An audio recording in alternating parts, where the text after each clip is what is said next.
कोई लाज बचाने आए, धर्म के नाम पर बलिदान चढ़ाने आए। अगर कोई हो तो मुझे बचाओ। ये कलयुग में मार रहा है, पीट रहा है। धर्म के 3 पैर टूट गए हैं, शेष 1 पैर रह गया है। अगर ये भी टूट गया तो अधर्म ही अधर्म हो जाएगा। आज राजन परीक्षक ने वहां पर खड़े होकर देख रहे हैं, सोचा कि चलो हमारे राज्य में ये भी होता है। और उसी समय मेरे प्यारे राजन परीक्षक वहां से आगे बढ़े, जवाब दिया, कौन हो, इस तरीके से क्यों हो रही हो?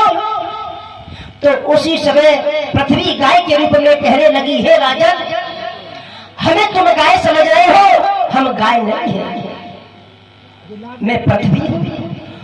और ये पीछे तुम बैल समझ रहे हो, ये बैल नहीं है, ये धर्म है। और इसके पीछे तुम समझ रहे हो, ये चांडाल दिखाई दे रहा है, ये कलयुग है। जब कलयुग का नाम सुना तो राजन परीक्षक वहां पर असमंजस में पड़ गए।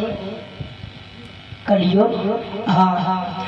और पृथ्वी कहने लगी है, इसने धर्म के 3 पैर तोड़ दिए हैं, शेष 1 पैर रह गया है। अगर इसने ये भी तोड़ दिया तो कलयुग ही कलयुग नजर आएगा, कहीं धर्म नहीं होगा।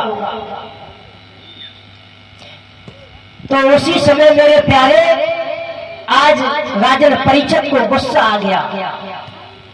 जब राजन परीक्षक को क्रोध आया है तो तलवार को निकाला है, कलयुग को मारने के लिए चाहा।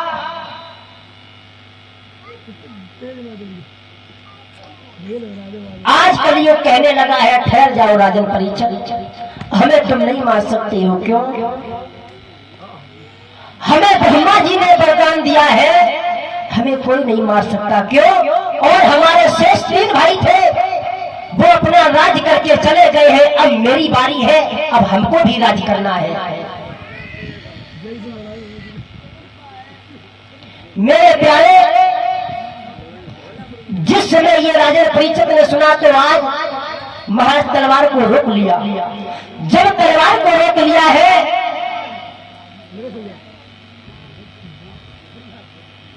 तो राजन परीक्षक कहने लगे, देखो तुम्हें ब्रह्मा जी का वरदान है, चलो कोई बात नहीं, लेकिन तुम हमारी बात मानो।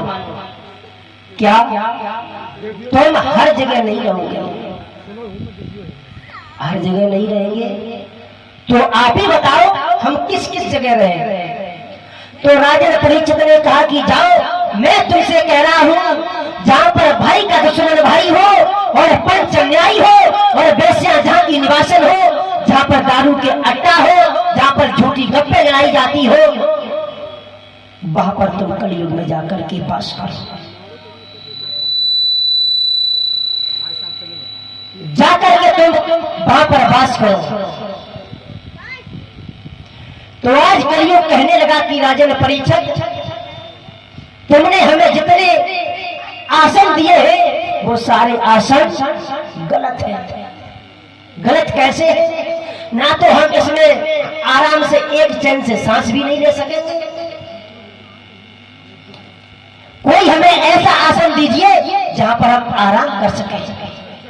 तो राजन परीक्षक के मुंह से निकल गया, जाओ कलयुग, तुम सोने में वास करो। जिस समय ये मुंह से निकला है मेरे प्यारे, तो उसी समय कलयुग ने देर नहीं की, छोटा सा रूप धारण कर लिया। आज परीक्षित महाराज के सर पर सवार हो गए।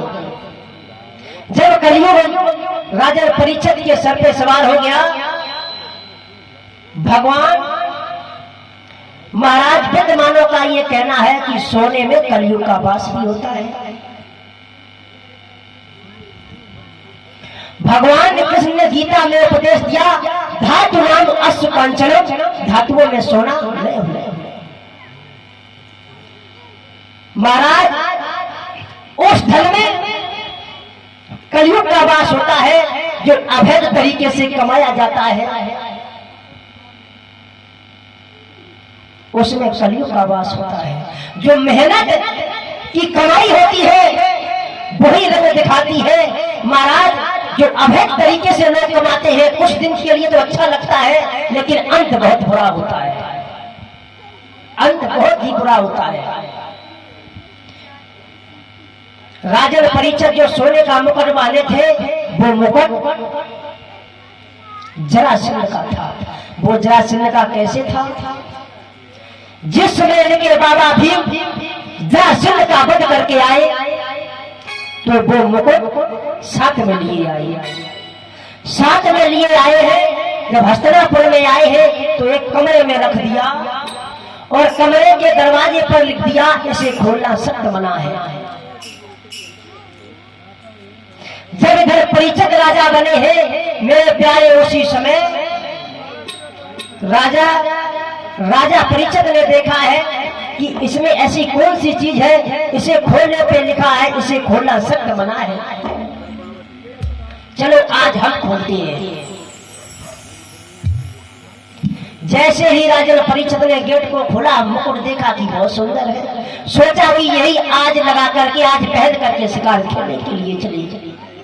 वही जरासंध का मुकुट बहन करके राजा परीक्षित शिकार खेलने के लिए आई।